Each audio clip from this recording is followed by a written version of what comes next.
નમસ્કાર વિદ્યાર્થી મિત્રો, કાયદા વિષયની લેક્ચર સિરીઝમાં હું મહેશ મિશ્રા આપ સૌનું હાર્દિક સ્વાગત કરું છું. આપણે ભણી રહ્યા છીએ ભારતીય ન્યાય સંહિતા BNS અને BNSના પ્રકરણ નંબર 9 પર પહોંચ્યા છીએ. ચૂંટણી સંબંધી ગુના કલમ નંબર 169 થી 177. ચૂંટણી સંબંધી ગુના જે IPCમાં પ્રકરણ 9A હતું, હવે ક્યાં થઈ ગયું છે 9માં. કલમ 171A થી 171I સુધી હતું, હવે 169 થી 177 સુધી છે. તો એ ચૂંટણી સંબંધી ગુના સમજવાના છે. જ્યારે દેશમાં ચૂંટણી યોજાતી હોય, કોઈ પણ બંધારણીય રીતે જે ચૂંટણી હોય, જેમ કે સંસદની ચૂંટણી જેમાં લોકસભા રાજ્યસભા આવી જાય, વિધાનમંડળની ચૂંટણી જેમાં વિધાનસભા વિધાન પરિષદ આવી જાય, કોઈ સ્થાનિક સ્વરાજ્યની ચૂંટણી ગ્રામ પંચાયત, તાલુકા પંચાયત, જિલ્લા પંચાયત, નગરપાલિકા, મહાનગરપાલિકા, તો આ બધી જે ચૂંટણીઓ યોજાય છે એ ચૂંટણીની અંદર કોઈ પણ પ્રકારનો ગેરકાયદેસર પ્રવૃત્તિ થાય તો એમાં શું સજા થવી જોઈએ એના વિશે ચર્ચા છે આ પ્રકરણની અંદર. તો આપણે 1 by 1 જોઈશું. કલમ નંબર 169, આમાં બે વ્યાખ્યાઓ આપેલી છે. એક છે ઉમેદવારની વ્યાખ્યા, એક છે ચૂંટણી વિષયક હકની વ્યાખ્યા. ઉમેદવાર એટલે શું? તો જેણે કોઈ પણ ચૂંટણીમાં પોતાને ઉમેદવાર તરીકે જાહેર કર્યું હોય કે નામ નોંધાવ્યું હોય એને કહેવામાં આવશે ઉમેદવાર. સમજો કે કોઈ ધારાસભ્યને પસંદ કરવાનું છે એક વિસ્તારમાંથી, એક ધારાસભ્યને પસંદ કરવાનું છે અને 10 વ્યક્તિઓ ત્યાંથી ઊભા થયા. તો જે વ્યક્તિઓ ઊભા થયા છે એને શું કહેવામાં આવશે? એને કહેવામાં આવશે ઉમેદવાર. તો ઉમેદવારની વ્યાખ્યા છે. પછી ચૂંટણી વિષયક હકની વ્યાખ્યા. તો આપણી મરજી છે કે ઉમેદવાર તરીકે ઊભા રહો, ઉમેદવાર તરીકે ઊભા ન રહો, કોઈ પાર્ટીને મતદાન કરો કે કોઈ પાર્ટીને મતદાન ન કરો, એ આપણી મરજી પર છે. તો એ મરજીને શું કહેવામાં આવશે? ચૂંટણી વિષયક હક. તો આ બે વ્યાખ્યાઓ છે, લેખિત રીતે જોઈશું, વધારે ખબર પડશે. જોઈએ કે આ પ્રકરણના હેતુ માટે ઉમેદવાર એટલે કોઈ પણ ચૂંટણીમાં ઉમેદવાર તરીકે નિયુક્ત કરવામાં આવેલ અથવા નામ નોંધાયેલ વ્યક્તિ. તો કોઈ પણ ચૂંટણીમાં ઉમેદવાર તરીકે નિયુક્ત કરવામાં આવેલ અથવા નામ નોંધાયેલ. તમે કોઈ પણ ચૂંટણીમાં ઊભા રહેવા માટે નામ નોંધાવો છો તો તમે ઉમેદવાર કહેવાશો. ઓકે.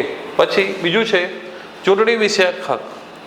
તો ચૂંટણી વિષયક હક એટલે કોઈ ચૂંટણીમાં ઉમેદવાર તરીકે ઊભા રહેવાનું, ઉમેદવાર તરીકે ઊભા ન રહેવાનું, ઉમેદવારી પાછી ખેંચી લેવાની, કોઈને મત આપવાનો અથવા મત ન આપવાનો આ જે અધિકાર આપનો છે એ વ્યક્તિના અધિકારને ચૂંટણી વિષયક અધિકાર અથવા ચૂંટણી વિષયક હક કહેવાય. ફરીથી એકવાર, ચૂંટણી વિષયક હક એટલે કોઈ ચૂંટણીમાં ઉમેદવાર તરીકે ઊભા રહેવાનો કે ઊભા ન રહેવાનો કે ઉમેદવારી પાછી ખેંચી લેવાનો અથવા મત આપવાનો કે મત ન આપવાના કોઈ અધિકારને ચૂંટણી વિષયક અધિકાર કહેવામાં આવશે. તો આમાં વ્યાખ્યા આપેલ છે. બીજું છે આગળ લાંચની વ્યાખ્યા. તો ચૂંટણી વિષયક હક વાપરવા કે ન વાપરવા માટે કોઈ વ્યક્તિ કોઈ પણ લાભ આપે છે અથવા કોઈ વ્યક્તિ લાભ લે છે, કોઈ આપે અથવા લે, તો એની અંદર કહેવામાં આવશે કે ચૂંટણી વિષયક કૃત્યો માટે લાંચ લેવામાં આવ્યું છે. તો જો લખ્યું છે કે જે કોઈ વ્યક્તિ બીજા કોઈ વ્યક્તિને તેનો પોતાનો અથવા બીજી કોઈ વ્યક્તિનો કોઈ ચૂંટણી વિષયક હક વાપરવા માટે પ્રેરવા અથવા કોઈ વ્યક્તિને એવો હક વાપરવા માટે બદલો આપવાના ઉદ્દેશ્યથી, અહીંયા શું લખ્યું છે? લાભ આપે. એટલે ચૂંટણી વિષયક હકનો ઉપયોગ કરવા માટે લાભ આપે. અને પછી નીચે આવશે લાભ લે, કે એવો કોઈ હક વાપરવાના બદલા તરીકે અથવા કોઈ હક વાપરવા બીજી કોઈ વ્યક્તિને પ્રેરવા અથવા પ્રેરવાની કોશિશ કરવાના બદલા તરીકે પોતાને માટે અથવા બીજી કોઈ વ્યક્તિને માટે કંઈક લાભ લે, તો તે લાંચ લેવાનો ગુનો કરે છે તેમ કહેવાય. અહીંયા લાભ આપે, અહીંયા લાભ લે, તો એ લાંચનો ગુનો કરે છે તેમ કહેવાય. પછી એક અપવાદ છે, પરંતુ જાહેર નીતિની જાહેરાત કરવી અથવા સાર્વજનિક કાર્ય કરવાનું વચન આપવું આ કલમ હેઠળ લાંચ બનતો નથી, ગુનો બનતો નથી. તો આ શું છે કે જાહેર નીતિની જાહેરાત કરવી અથવા સાર્વજનિક કાર્ય કરવાનું વચન આપવું કે આવ્યા પછી હું બ્રિજ બનાવી દઈશ, તો એને લાંચ ન કહેવાય. ક્લિયર થયું? ચલો, તો આ લાંચની વ્યાખ્યા હતી કલમ 171. ચૂંટણીમાં ગેરવાજબી લાગવગની વ્યાખ્યા. ગેરવાજબી લાગવગ શું? તો ચૂંટણી વિષયક હક વાપરવા માટે કોઈ દબાણ કરે અથવા મારે કોઈ પણ રીતે આપને હેરાન કરે તો એને શું કહેવામાં આવશે? ગેરવાજબી લાગવગ. પૈસા નહીં આપતો, સામ દામ દંડ, દંડ ભેદ, તો આ મારે છે. કોઈ ચૂંટણી વિષયક હક મુક્તપણે ભોગવવામાં જે કોઈ વ્યક્તિ સ્વેચ્છાપૂર્વક દખલ કરે અથવા દખલ કરવાની કોશિશ કરે તે ચૂંટણીમાં ગેરવાજબી લાગવગ વાપરવાનો ગુનો કરે છે તેમ કહેવાય. પછી ચૂંટણીમાં ખોટું નામ ધારણ કરવું. 169, 170, 171, 172 બધામાં વ્યાખ્યાઓ જ છે. ઓકે, ચૂંટણીમાં ખોટું નામ ધારણ કરવા બાબત, મારા નામથી કોઈ બીજો વ્યક્તિ મતદાન કરી જાય, મેં એક વખત મતદાન કરીને હું બીજો વખત પોતે મતદાન કરવા માટે માંગણી કરું, તો આ શું કહેવાય? ખોટું નામ ધારણ કરું છું. જો લખ્યું છે હયાત કે મૃત્યુ પામેલી અન્ય કોઈ વ્યક્તિના નામે અથવા બનાવટી નામે જે કોઈ વ્યક્તિ ચૂંટણીમાં મતપત્રની માંગણી કરે અથવા મત આપે, અથવા જે એવી ચૂંટણીમાં પોતે એક વખત મત આપ્યા પછી તે જ ચૂંટણીમાં તેના પોતાના નામે મતપત્ર માટે માંગણી કરે, તે ચૂંટણીમાં ખોટું નામ ધારણ કરવાનો ગુનો કરે. એક પિક્ચર આવ્યું હતું ભૂતનાથ, એમાં અમિતાભ બચ્ચન મરી ગયો છતાં પણ એના નામે કોઈ બીજો મતદાન કરતો હતો, તો આ શું કહેવાય? ચૂંટણીમાં ખોટું નામ ધારણ કરતો હતો. ઓકે, લાંચ માટેની શિક્ષા, કે જે કોઈ વ્યક્તિ લાંચનો ગુનો કરે તેને નીચે મુજબની સજા થશે. શું સજા છે? તો લાંચ લે કે આપે કોઈ પણ 1 વર્ષ સુધીની કેદ અથવા દંડ અથવા બંને સજા કરવામાં આવશે.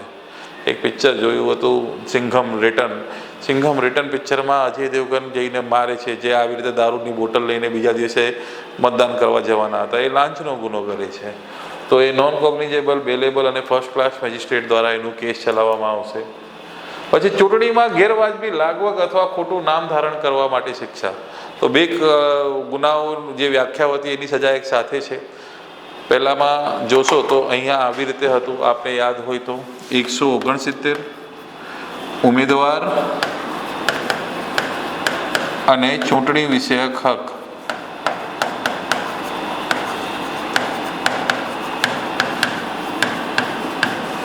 પછી 170 લાંચ, 171 ગેરવાજબી લાગવગ, 172 ખોટું નામ ધારણ કરવું.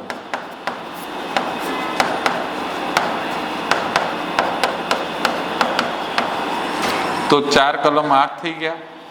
પછી આની સજા અલગથી છે અને આ બંનેની સજા, આ બંને બધામાં શું છે? વ્યાખ્યાઓ. હવે લાંચની સજા 173, ગેરવાજબી લાગવગ અને ખોટું નામ ધારણ કરવાની સજા 174. તો બંનેમાં સજા સેમ છે, પણ યાદ રાખો આની સજા 173માં, આ બંનેની સજા 174માં. ઓકે, તો આ વસ્તુ આપને યાદ રાખવાનું છે. જુઓ તો શું લખ્યું છે? ચૂંટણીમાં ગેરવાજબી લાગવગ એટલે આ રહ્યું, અથવા ખોટું નામ ધારણ કરવા, બંનેની સજા. ઓકે, સજા કેટલી? જે લાંચમાં હતી એ જ સજા. જુઓ લાંચમાં કેટલી હતી? લાંચમાં હતી 1 વર્ષની કેદ, દંડ અથવા બંને. તો આની અંદર પણ જોશો તો 1 વર્ષ સુધીની કેદ, દંડ અથવા બંને. ગુનો નોન કોગ્નિઝેબલ, બેલેબલ અને ફર્સ્ટ ક્લાસ મેજિસ્ટ્રેટ દ્વારા ચલાવવામાં આવશે. ત્યાર પછી ચૂંટણીમાં ચૂંટણી સંબંધમાં કોઈ ખોટું કથન કરે, ફેંકાફેંક કરે, તો ખોટું કથન કરે છે, કોઈ વ્યક્તિ વિશે ખરાબ બોલે છે, એવું પણ આવી જાય આની અંદર. કે જે કોઈ વ્યક્તિ ચૂંટણીના પરિણામને અસર કરવાના ઈરાદાથી કોઈ ઉમેદવારના અંગત ચરિત્ર અથવા વર્તન સંબંધમાં જે કથન ખોટું હોય અને ખોટું હોવાનું પોતે જાણતી હોય અથવા માનતી હોય એવું કોઈ કથન કરે અથવા પ્રસિદ્ધિ કરે તો તેને દંડની સજા થશે. દંડ એટલે એમાં કેદ નહીં થવાનું છે, ખાલી પૈસા ભરવા માટે સજા થશે. તો લખ્યું છે દંડની સજા કરવામાં આવશે. નોન કોગ્નિઝેબલ, બેલેબલ અને ફર્સ્ટ ક્લાસ મેજિસ્ટ્રેટ દ્વારા કેસ ચલાવવામાં આવે. તો કોઈ વ્યક્તિના ચરિત્ર વિશે કંઈક ખરાબ બોલે, એના વર્તન વિશે કંઈક ખરાબ બોલે કે ફેંકાફેંક કરે તો એને 175 મુજબ સજા. 176 કે ચૂંટણી સંબંધમાં નાણાંની ગેરકાયદેસર ચૂકવણી, આમને આમ પૈસા વહેંચે બધા માટે. જે કોઈ વ્યક્તિ ઉમેદવારે આપેલા સામાન્ય અથવા ખાસ લેખિત અધિકાર વિના તેની ચૂંટણીનું કામ આગળ ધપાવવા અથવા તેનું ચૂંટણી કાઢવાના હેતુથી કોઈ જાહેર સભા ભરવા માટે અથવા કોઈ જાહેર ખબર, પરિપત્ર, પ્રકાશન અથવા બીજા કોઈ પણ પ્રકારે ખર્ચ કરે અથવા કરવાનું અધિકૃત કરે તેને નીચે મુજબની સજા થશે 10,000 રૂપિયા સુધીનો દંડ. એટલે કે હું ઉમેદવાર તરીકે ઊભો થયો છું અને મારી નીચે કોઈ પણ વ્યક્તિ આ બધા કામો કરવા માટે પૈસા ખર્ચ કરી રહ્યો છે તો એને સજા શું થશે? 10,000 રૂપિયા સુધીનો દંડ. ઓકે. પરંતુ જો એવા અધિકાર વિના એવું વધુમાં વધુ 10 રૂપિયા સુધીનો ખર્ચ કર્યા પછી કોઈ વ્યક્તિ સદ્રહુ ખર્ચ કર્યાની તારીખથી 10 દિવસની અંદર તે ઉમેદવારની લેખિત મંજૂરી મેળવી લે તો તેણે સદ્રહુ ઉમેદવારે આપેલા અધિકારથી એવું ખર્ચ કર્યું છે એમ ગણાશે. હવે ઉમેદવારે અધિકાર આપેલું હોય અને પછી આ બધું કરવામાં આવે તો કોઈ ગુનો નથી. પૈસા કેમ કે જે એ ખર્ચો કરે છે ને એ ઉમેદવારના લિસ્ટમાં લખવામાં આવે, હિસાબમાં લખવામાં આવે. આ વસ્તુ આપણે સમજાવો કે ચૂંટણી જ્યારે થાય છે તો જે ઉમેદવાર ઊભો થાય તો એ ઉમેદવારને એક ચૂંટણીમાં ખર્ચ કરવાની મર્યાદા નક્કી કરવામાં આવે. એ મર્યાદા કરતાં એ વધારે ખર્ચ ના કરી શકે. હવે કોઈ વ્યક્તિ છે એના વતી પોતે ખર્ચ કરી રહ્યો છે તો પછી ઉમેદવારને ખબર જ ના હોય અને પોતે ખર્ચ કરતો હોય તો આ કલમ મુજબ દંડ 10,000 રૂપિયાનો દંડની સજા કરવામાં આવશે. પરંતુ જો એ 10 દિવસની અંદર જાણ કરી દે અને 10 રૂપિયા સુધીનો ખર્ચ કર્યું હોય તો કેટલું મજાક કરે છે. પણ આપણે શું છે, ભણવું પડે, શું કરીએ. 10 રૂપિયા સુધીનો દંડ કર્યું હોય ને 10 દિવસની અંદર જાણ કરી દે ને ઉમેદવાર એના માટે અધિકૃત કરી દે તો પછી એને સજા થશે નહીં. કલમ નંબર 177 ચૂંટણીના હિસાબ ન રાખવા બદલ સજા. છેલ્લી કલમ છે. તો મેં કીધું ને કે દરેક ઉમેદવારને ખર્ચ કેટલું કરવાનું છે એનું એક હિસાબ હોય, એનું નક્કી કરવામાં આવે છે રકમ, અને એના કરતાં વધારે ખર્ચ ના કરી શકે. એના કરતાં વધારે ખર્ચ કરે છે તો એ ગુનો છે, ઉમેદવારી રદ થઈ જશે એમની. ઓકે. તો એને 1-1 રૂપિયાનો હિસાબ રાખવું પડે. તો એના માટે છે કે ચૂંટણીનો હિસાબ ન રાખવા બાબત કે જે કોઈ વ્યક્તિ તે સમયે અમલમાં હોય તેવા કાયદા મુજબ અથવા કાયદાના પ્રભાવ ધરાવતા કોઈ નિયમ મુજબ કોઈ ચૂંટણીમાં અથવા તેના સંબંધમાં થયેલા ખર્ચના હિસાબ રાખવાનું પોતાનું માટે આવશ્યક હોવા છતાં એવો હિસાબ ન રાખે તો તેને નીચે મુજબની સજા કરવામાં આવશે. શું સજા છે? તો 5,000 રૂપિયા સુધીનો દંડ જો એ ખર્ચનો હિસાબ ન રાખે. ઓકે. તો આ પ્રકરણની અંદર આટલા મહત્વના, શરૂઆતમાં જોવા જઈએ તો 4 અને 2, 6 કલમો મહત્વના છે. પછી ખોટું કથન કરવા માટે એ મહત્વનો છે.